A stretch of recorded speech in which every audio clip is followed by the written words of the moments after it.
when we're looking at these binomial forms here, the x minus 7 squared, the x plus 3 squared, x minus 7 over 2 squared, this looks a lot like what form?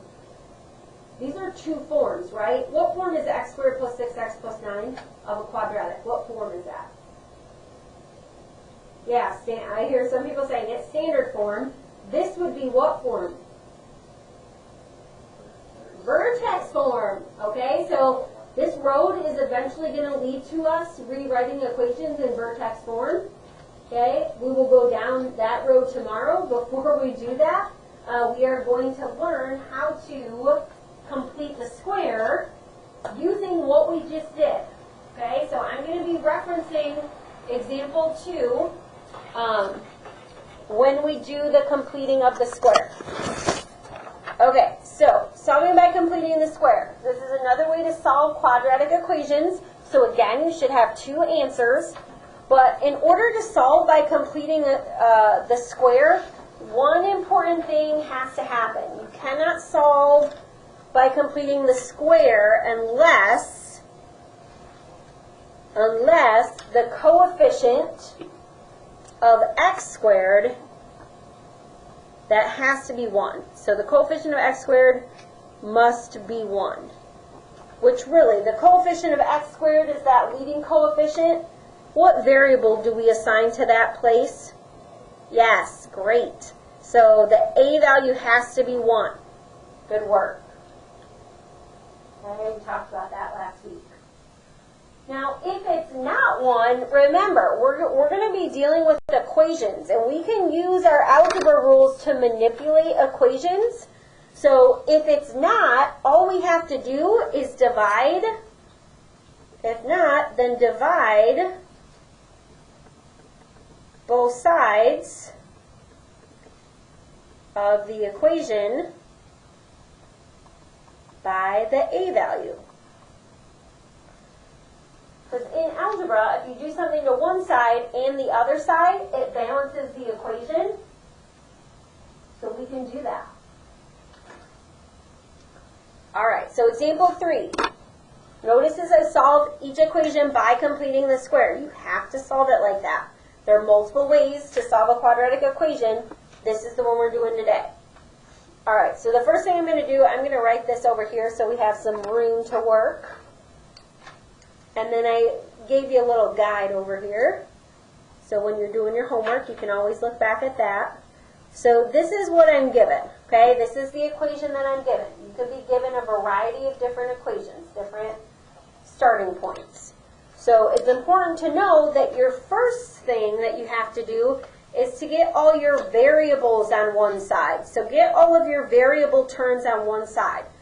That means anything with an x has to be together. Because my x squared has a coefficient of 1 already, I'm going to move the other x term to be with x squared. Okay, so I'm going to subtract 12x from both sides. Okay, so I have x squared minus 12x equals, don't forget that negative in front, negative 20. Okay, that is your first step. Now it says, is the coefficient 1? We just said that. We really should say, is the leading coefficient 1? Okay, it has to be that first value. Okay, so we're going to say yes, a equals 1. So we can use completing the square. We don't have to divide anything. All right, step 2 says fill in the blank spaces. Oh, we don't have our blank spaces. That's because you create them.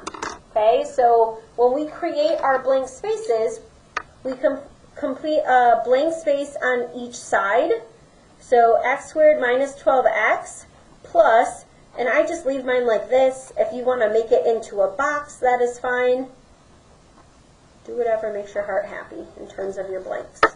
Okay, I'm going to leave them like that.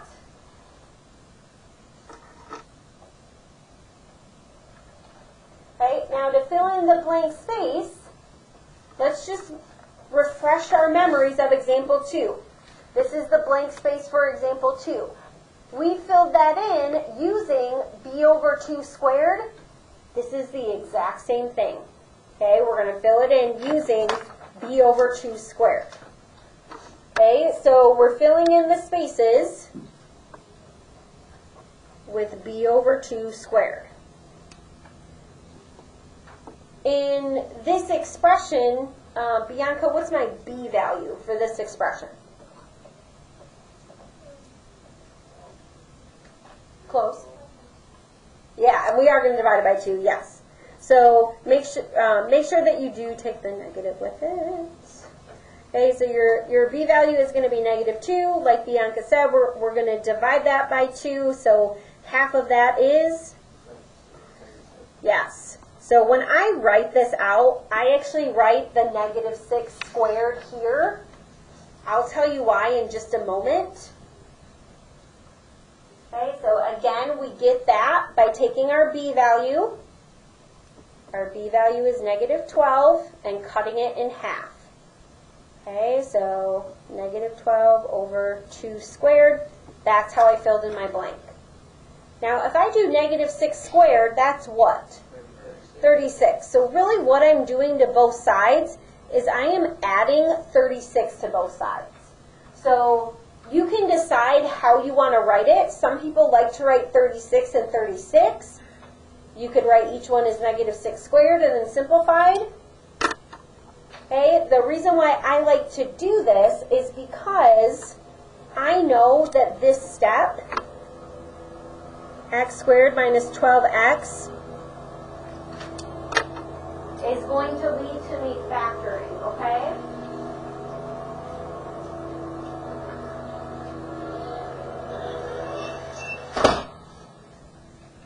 So now we're going to factor our perfect square trinomial just like we did before. Okay, when you're factoring that perfect square trinomial, you can think to yourself, you can do your 2 parentheses, right? What multiplies to 36 but adds to -12? Yeah, -6 and -6. The reason why I like to write it like here, like this, is so that I can just drop that down. Because we just talked about how when you factor, it's always going to be half of b, right? So half of -12 is -6. I just like to drop it right in there without even thinking about factoring, okay? And then -20 plus 36 is going to give us 16. And now we have a problem just like example 1. See how they're all coming together? Okay, so now, once I get here, I want to undo the power of 2. So I'm going to just write this in another step so you guys can see it. So now I can take the square root from both sides. So x minus 6 equals plus or minus 4.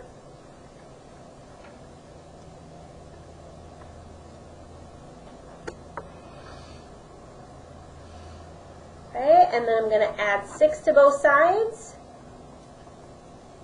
Okay, so when you're doing this, make sure that you put the plus or minus. It's easy to forget, especially when you have the whole numbers. So you have -4 plus 6 and positive 4 plus 6. So x equals 2 or 10. Okay, and then once you finish that, I want you to go ahead and start B now.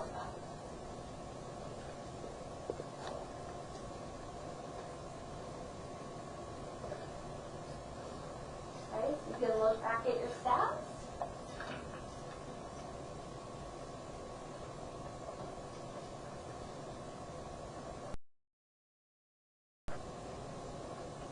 Okay, so your first step for part B is getting all the variables on one side, so we have to subtract 9x from both sides. And then anything that's not a variable is going to the other side. So you have to add 2. Remember to use the opposite to move it. And now we can set up our blank spaces here. Okay, so Xavier, how did you fill in the blanks for this? Or if you're not sure, tell me that too. I did -9 over 0. Good. negative 9 over 2 squared. Perfect. And when you square that, what did you get? That's all right. Just do the, yep, square the top, square the bottom.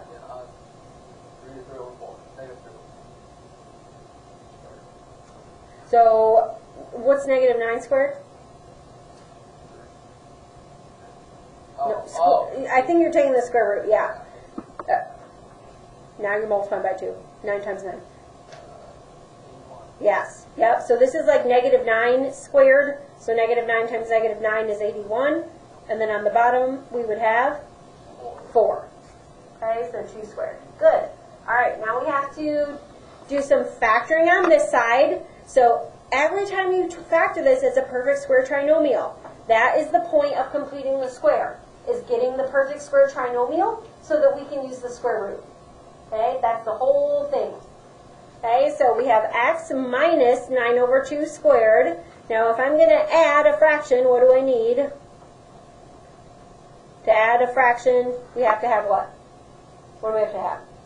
Common denominators, right? Okay, so common denominator would be 4. Okay, how can I find the numerator? 1 over 4. Yeah, you just multiply 2 times 4, right? Isn't 8 divided by 4 2? Yeah, so I just rewrote it as a fraction. You guys good with that? I know it's been a while since we've done that. Okay, so when you're adding the fractions, add the top, add the numerator. Denominator stays the same. Now we can rock and roll, which means we do what? Yeah, take the square root. Okay, so we're going to square root both sides. So when you square root, remember, that undoes a power of 2. The square root is all about the powers of 2. So this is x minus 9 over 2 equals, put your plus or minus, and then we can break this up. So the square root of the top over the square root of the bottom. Now for the square root of 89, I would be looking for perfect squares. So I would use my lists. I start with 4. Okay, does 4 go into 89? No, 89 is not even, so 4 won't go into it. 9 doesn't go into it. 16 doesn't go into it. Do you guys know how to check that if you don't know right away? Yeah, you just divide, right? And if it's a decimal, it doesn't go into it evenly. Okay? I would keep going until I got up to 81, and then the number after that is bigger, so it can't go in there. So if there are no perfect squares in the number, do you guys know what you do? Yeah, you just leave it in the radical. Okay? Now the bottom is a different story, because what is the square root of 4? Yes. And this sometimes is a mistake that people make. They will just write 4 because they're used to leaving the top, and then they forget, oh yeah, I have to do the bottom. And I'm running out of room, so I'm going over here.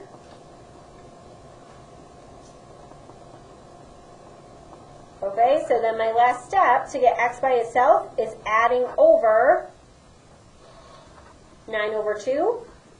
And my final answer, that's going to go in front. 9 over 2 plus or minus the square root of 89 divided by 2. And I'm not going to combine these because I have a radical and I have a whole number. Okay, so if they're both numbers, we can simplify. If they're not, we're going to leave it. Okay, question for me on part B. Okay, part C is written in a different form. By that, I mean it's not yet in standard form. I have the x squared term that's not first. So just pay attention to that. Your a value for this is 3. And that's a problem because it's not 1. Okay, so the a value is 3, not 1. So do you guys remember what I said we had to do in that case? Yes, we're going to divide both sides by 3. When I do that, I am going to set it up so it's in standard form, which means this should be 3x squared plus 18x equals 45. You need that for your you need that to complete the square. Like your A and your B should be in order. Your C is on the other side of the equation. Okay, so if you divide by both sides by 3, you have to divide every term by 3. So 3x squared divided by 3 is x squared. 18x divided by 3 is 6x. Okay, and then that's going to equal 15. And then once you do that, you just complete the square. So 6x squared plus 6x plus blank equals 15 plus blank. Okay, and I'll give you a minute to finish that on your own.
Okay, Andy, can you tell me how you filled in these blanks? Okay, yep, what'd you get? So if you divide the b by 2, what do you have? 3. And then what do we have to do to the 3? Square it. So 3 squared is what? 9. So again, you guys can write 9 here. You decide what your personal preference is. I like this because I know in the next step I'm going to factor this, and when I factor, I have the x plus 3 squared. Do you guys have questions about this step? Okay, so you understand that what I'm doing here is factoring. This is the factored form. This is the perfect square trinomial. Okay, so if you wanted to put 9 there, that's fine. You're just factoring it. Okay? And then 15 plus 9 is going to give us 24. Okay, and then how come when I get to this step, what do I do? Or tell me if you're not sure. Not sure? Okay, so once you have this condensed and you have the power of 2, that's when you're going to take the square root, because you want to undo the power of 2. So we're going to take the square root of both sides. Okay, and then, Tatum, what am I going to have at this step? Yeah, equals. You don't have to tell me the final one. Just tell me what has to go in front of the radical. What has to go in front of the radical when I take the square root? No. Plus or minus. Okay, so this will be plus or minus root 24, and we are going to simplify the square root of 24. Okay, so Xavier, tell me how you simplified. Do you use the factor tree, or do you? Okay, good. So let's do the tree for 24. Did you already do the tree? Okay, so break it down for me. Walk me through it. So I have 24. What do I do? Oops. Oh, okay. I always start with 2. But I like this. Okay, now what? Okay. Wait, but, okay. Can I do 2 and 4? Okay. And then I just broke down the 4. Yep. Into? I combined the 2 to get 1 and then 3 times 2. Okay, so once you do this, you're looking for the pairs, right? So you have a pair of 2s, so that goes on the outside. I don't have another partner for 2. I don't have another partner for 3. So what happens is the 2 and the 3 get multiplied by each other inside the radical, okay, to get 2 root 6. So another way that you could, not on my desk, just in that bin. Thank you.